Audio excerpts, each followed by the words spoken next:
What they don't tell you about Airbnb. Here is the ugly truth. Airbnb is a fantastic way to make money. But Airbnb has been around since the 2000s. And in maybe 2012, 2013, 2014, that was probably the best time to get into Airbnb.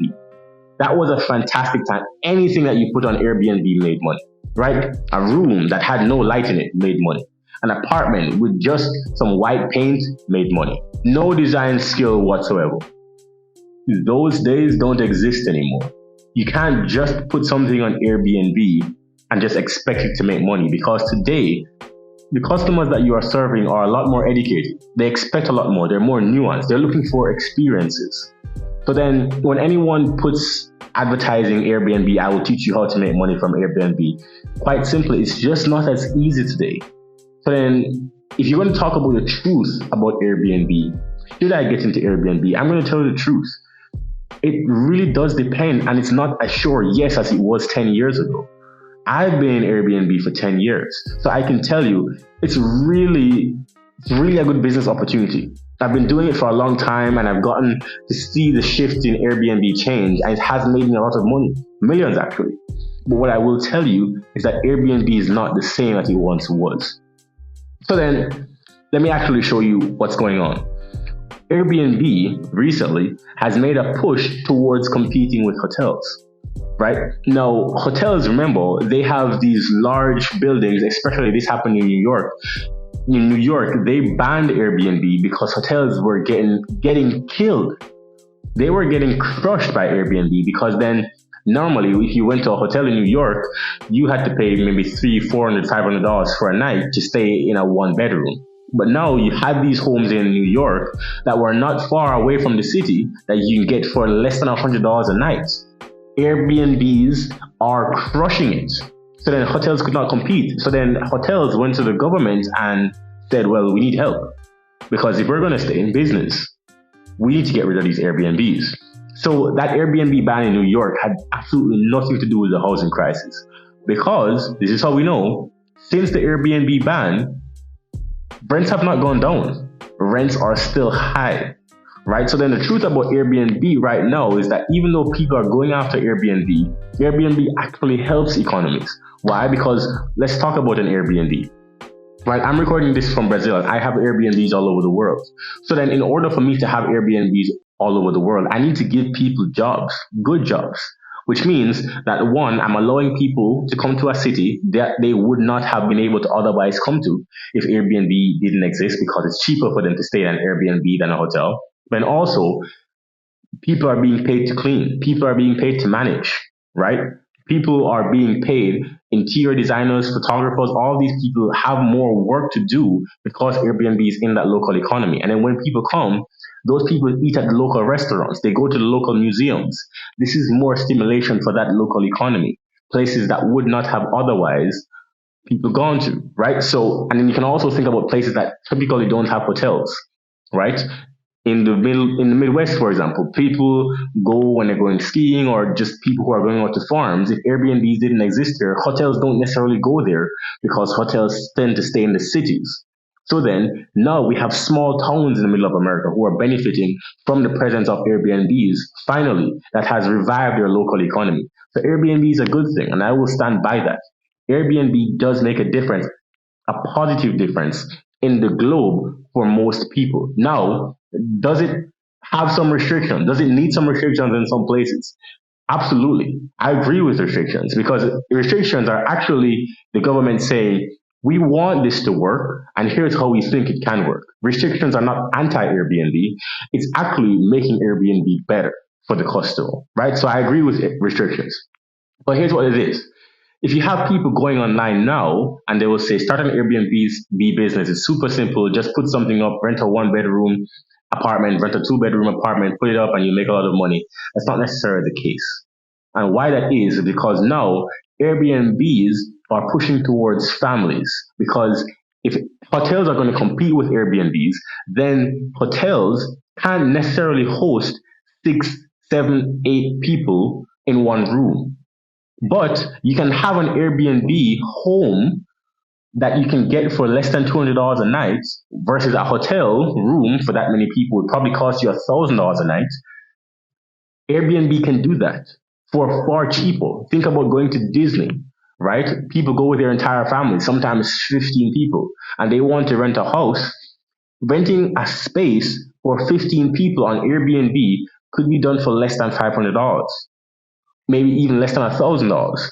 But the equivalent of that in a hotel is probably $5,000 a night. So then the cost discrepancy is not even close. So then what people are trying to do right now is that if you have these families traveling together, then when they land there, they don't just want a small, just regular paint. No, they want an experience because they're paying for it. They want an experience because that's the one time a year that they get out of the house and get everyone together, and they want to remember that trip for a lifetime. So then if you're not giving people that, then you're not going to be successful on Airbnb. I have to be honest with you. That's the first thing. Airbnb is not the same as it was 10 years ago. And then the second thing is that Airbnb is not a passive income. Airbnb is a business like no other. There are people who think that they can just put something up, don't talk to guests, don't clean the place, don't take care of anything, and just watch money roll in. That is not true. I've been at Airbnb for a long time, and yes, you can automate things. Don't get me wrong. Like any business, like any good business, if you are going to scale a business, you need systems, you need processes, right? You need to figure out SOPs. You need to figure out how your business runs smoothly without you physically being there for every single problem that comes up. But does that make it passive? No. Airbnb is a business. And if you treat it like a business, it's not a real estate business. For example, you get tenants, you put them in, and all you have to do is fix the toilet every now and then. That's real estate. Airbnb is a hospitality business. It's actually closer to Disney. And that Disney experience, that Disney touch, making sure that people smile and they have that once in a lifetime Disney magic, that's actually closer to what Airbnb is trying to do, but create that all over the world. And you can see Airbnb believes that because Airbnb has something called Airbnb Experiences, right? Where they show that, hey, you can stay in the Harry Potter house, or you can stay in the Barbie house, or you can stay in the, what's that one called? The small people, what's that called? I forget what it is right now, but the the movie with the dragons.